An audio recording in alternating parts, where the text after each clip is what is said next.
Welcome back, everyone. Don Clark here with Tina Miller, your favorite pair on the air. And Tina, you just got a segment full here. Tell us about it. Don, yes. Well, we're going to go to Christina Giese, our very own owner of Creative Gifts, and she'll talk to us about what kind of gifts can be given to someone who's hurting.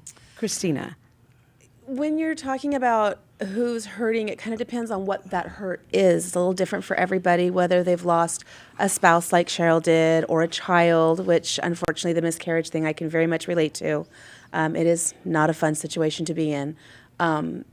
If you're one of those people who you're not sure what to say and you're not sure how to reach out, but you want them to know that you care, there are small things that you can do. I've actually done some gift baskets for funerals for those specific events. Things like calming candles, tea, like we have the baskets that we have here today with Cheryl's book. But make sure it's somebody that you trust, something that you've either read yourself or an author that you know is going to provide that kind of uplifting and caring that you want them to have. And if you're not sure, give me a call. That's what I would love. I'd love to help out with that. And with the holidays coming, there is one specific section of people that are hurting a lot that get very, very overlooked. We have a lot of things that are going on for organizations for children, the homeless, the shelters, but our seniors get very overlooked during the holidays. Many of them have lost their families. They've been put into homes or hospice cares, and they figure that they're being taken care of and nobody comes to visit them, nobody sees them. So they get completely ignored during the holidays. And so we do a little thing called Adopt a Senior. It's also known as Adopt a Grandparent. And basically what we do is put together a little mug. It's got sugar-free candy in it, a little teddy bear, something for them to kind of hold on to. And it also has things in there like diabetic socks, creams for their hands and feet, because a lot of our seniors have circulation issues. So things like that where it's just fun, it's useful, it's something that they can get that somebody thought of them. Yes. So you don't want to be so busy. We do get very busy during the holidays, and it becomes just busy work. We want to make sure we put thought into what we're doing. Excellent. Thank you, Christina. I can't get over how much wisdom Christina has I about know. gifts and the Yes. appropriateness and Yes, what really Don. works and what really touches people. Well, that's why she's with amazing. Open Up. Yep. Don, we have two guests. Walk Through Bethlehem, they're going to talk to us about, but Doug Anglin and Gilbert Lucero. Gentlemen. We've got not long, but we want to hear from you. Well, welcome. Thank you for having us. You are welcome. Talk to us. Well, Walk Through Bethlehem is something that our church, the Seventh Adventist Church in town, has put together. There's 34 stations. We actually built the city in the first century Bethlehem. We actually built it, for what we know about it. Yes.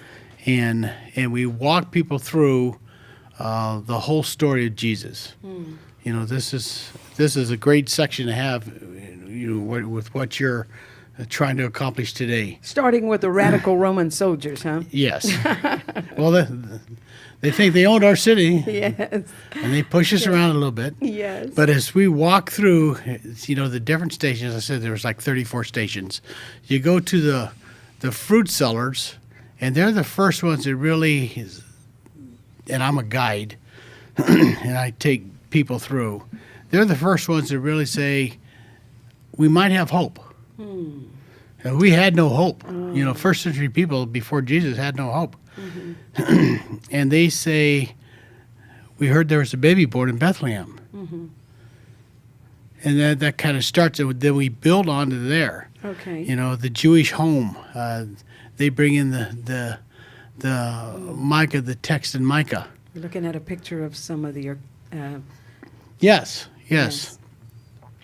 And we keep building on that. The cloth dyers, I always tell my group we're fortunate because they're dyeing the color purple, which is very expensive. The Murex shells, very, very costly. And I that's the first time I say, you might want to save some of this purple cloth for a king. And they kind of joke. I'm making my cloth for a real king, not some baby born in a manger. But yet, in the midst of that, some people have hope. Oh, yes. Doug, the fact that your congregation has actually reconstructed, to the best of your ability, the first century Nazareth village that Jesus grew up in and matured in, what has that done to you personally and to your congregation collectively and your sense of being able to grasp who Jesus is, what he was all about, and the growth, your own personal growth, and the growth of your church. It becomes more real. It's one thing to read scriptures, and you read about Jesus, and you hear all the stories and all, but to walk through it, to actually see it, because the Lord knows if we read something, we remember maybe 50% of it, but He knows if we read it and see it, we remember 80 and 90% of it. And if you experience it, The experience. it brings it in. It brings it to focus. Gilberto, I'm glad you're on camera. I mean, when you're standing there, you had Want you move closer. closer to the mic. Our guy tells us that. Your face is so much like what we see in artistic representations of what Jesus Yeah. looked like. Yeah. I mean, that's got to be something when people Well- look at you and tell us about that. Yes.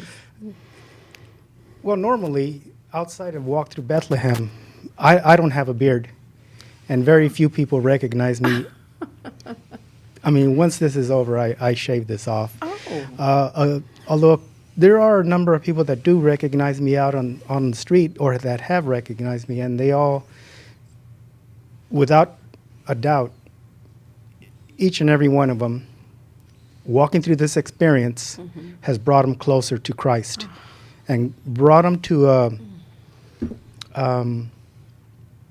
I got to get my life straight kind of Wake up. wake up call. Yes. Yeah, Wow. and all the feedback that I've gotten is very positive. Good.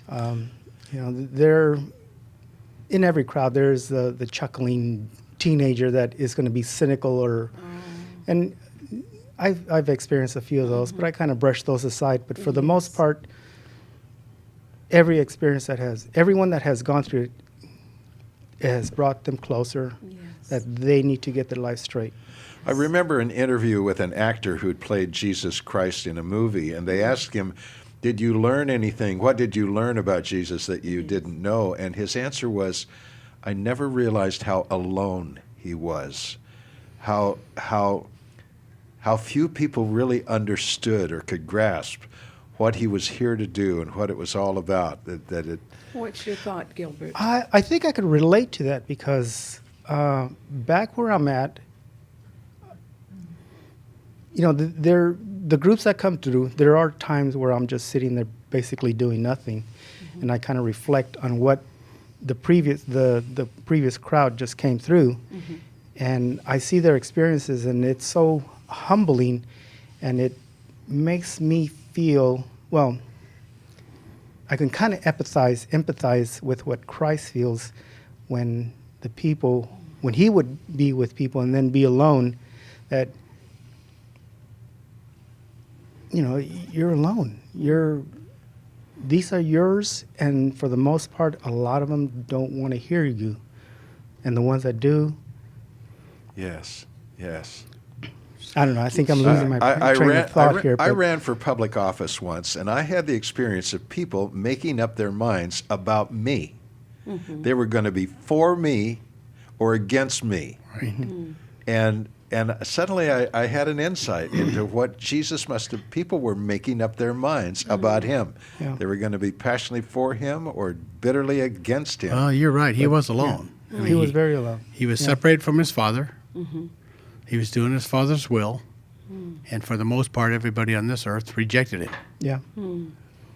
And I could feel why he would be alone in that respect.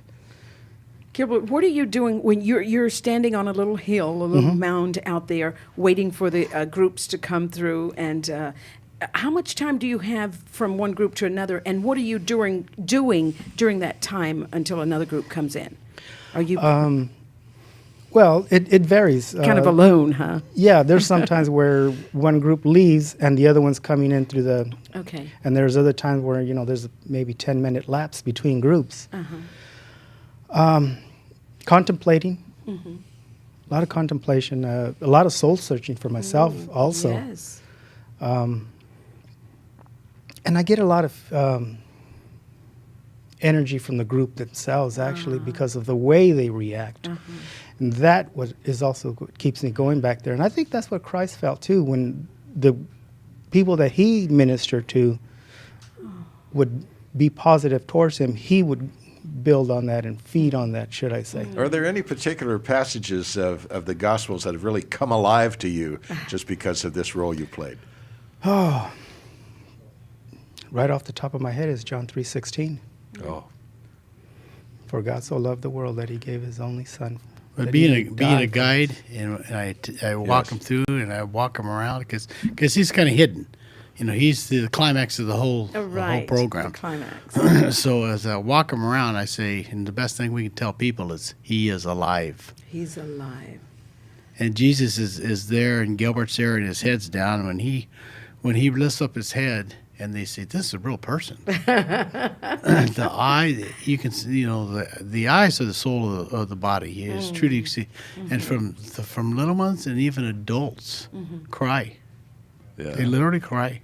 Well, Doug, you've given me a segue because next week we're going to have a woman on, Anita Hashem, who's really walking with the living Jesus, 90 years old, and then done it for decades. So, but there's the event. Go ahead and tell them about it. Hillcrest Tina. Adventist, 2600 Kenwood Drive, Bakersfield, 93306 is the address. Telephone number 661-871-5000. Call and get more info. This weekend, it's happening again. Next 2 weekends. For next 2 weekends, so get in touch, go on and get your own experience. All right. So- And it's free. and it's free. That's Thank right. you. It's free. Thank you. Stay strong, everybody. Yes, until next time.